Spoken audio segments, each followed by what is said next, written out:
News Center Maine is partnering with the Maine Monitor to bring you some of the reporting being done by journalists at the nonprofit independent publication. And we're featuring one of their stories every Monday for you. So today, we're talking about heat pumps. So Maine is a national leader of heat pump adoption. And while the state has been more than meeting its first installation milestone, ahead of schedule, we should say, our state still has some challenges to overcome. So here to talk more about the program is Christian Moravec, a reporter with the Maine Monitor. So thanks for joining us. Thank you for having me. Let's start with an initial question of how did you get involved in looking into this story and why should we be talking about it right now? Yeah, so this story was a collaboration with Canary Media and INN's Rural News Network. And us reporters were really tasked with looking at clean energy workforce development in rural areas across the country. So here in Maine, like you said, we've been having a really big heat pump conversation for a couple years now. And of course, that demands workers. So we've been looking at some of the state data. And between the 2019 and 2023 period, we haven't seen a whole lot of clean energy workforce development when you're kind of like looking broadly at the clean energy industry, which of course heat pumps play into.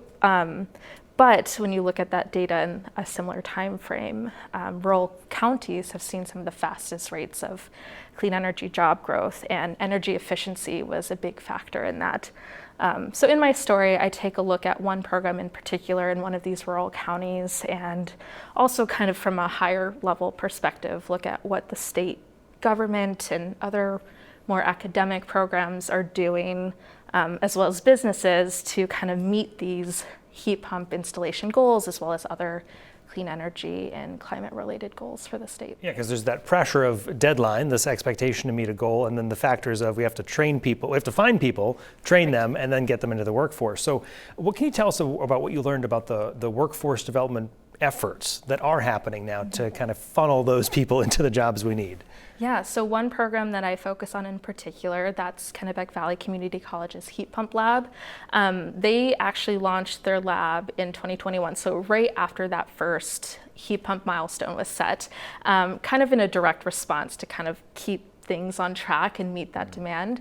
And they've trained over 300 students so far by giving them hands-on experience with different types of heat pumps, because of course there's a lot of brands out there, and learning how to deal with the chemical inside them, refrigerants. And there's other initiatives as well out there too that even go beyond the heat pump industry. So when you look at the clean energy industry as a whole, the government, the state government, the governor's energy office, through the Clean Energy Partnership, which is kind of dedicated to the clean energy industry, they've doled out grants in the past for workforce development initiatives, and businesses have also taken it upon themselves to work on building that workforce pipeline. One business I spoke to down in Freeport even has his own heat pump lab to train his own workers, regardless of the experience they're coming in with. So that's pretty interesting. There's a lot of stakeholders involved in the context of the clean energy industry when it comes to developing that workforce pipeline, and a lot of people are doing a lot of different things. Yeah, interesting to see an individual take that move to say, okay, I'm just going to do my own education right here to get that done. So it's obviously an early adopter with Kennebec Valley creating that program right out of the gate. What does the future look like now for these kind of green energy job development positions, knowing we still have that milestone to get to a few years from now? Yeah, so when you look at the clean energy industry as a whole, there could be some federal funding or other funding stream uncertainties, as there are with a lot of industries right now.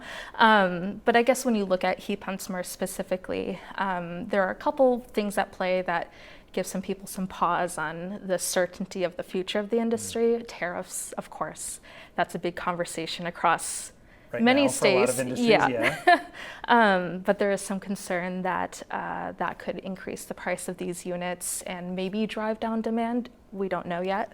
There was also new refrigerant law in place, that chemical that I referred to a couple seconds ago. Needed to make that all work. Exactly. Right, yeah. That is kind of throwing a wrench into things because that would require some new technology, and that could slow down the process as well.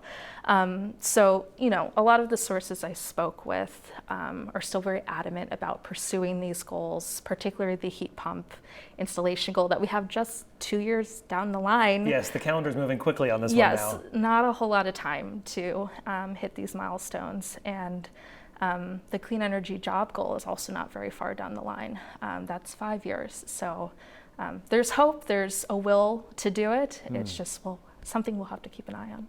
And that's exactly what you're doing in this. We appreciate it. Thanks for coming in to chat about it. Thank you for Great having to me. see you. You can see Christians by Report, by the way, and all the other work they're doing right now online by going to the mainemonitor.org.